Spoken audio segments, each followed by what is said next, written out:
They want to go home to Kenya. With an economic crisis, coronavirus, and now the port explosion, they're penniless and destitute, with no hope of work. NGO officials want them to move from outside the Kenyan consulate. What can we do to express ourselves, but not to really bother the freedom of other people? Okay, the problem is, where are we going to stay? We are here because we cannot afford to pay our house rent. Okay. Most were domestic workers, some dumped on the street by their bosses, their madams as they call them, who ran out of money, or whose houses collapsed in the explosion. Because where I used to go, my bosses, their house is collapsed. I don't have any job. Unless I go, I find another madam who can give me the job.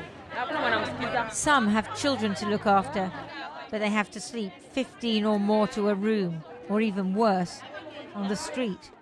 The Kenyan consulate says its citizens can register and will eventually get home. But the women say they need help now. Some say their former employers have kept their passports. They have no documents, no power, no money, no rights. The blast at the port made a bad situation for migrant workers even worse.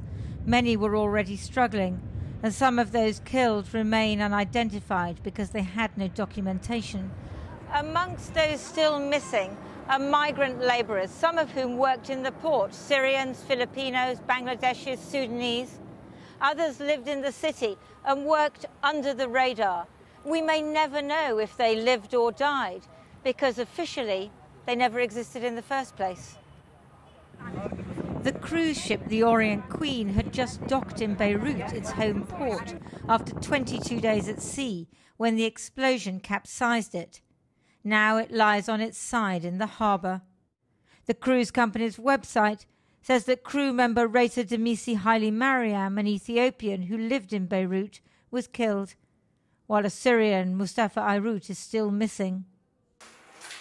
Syrian refugees were also caught up in the explosion. The safety they sought here wrenched away in a moment. بس المشكلة لما عم تجي هالكوارث ما حدا عم يتعظ، عم تروح علي وعلى غيري وعلى الفقير وعلى المعتر وعلى المسكين اللي قاعد ببيته ما عارفين شو هو سبب الانفجار. Like her Lebanese neighbours, she's cleaning up, not waiting for government help that never comes. Refugees and migrants are the poorest of the poor in Lebanon. With poverty and hunger on the increase, their sorrows come not single spies, but in battalions.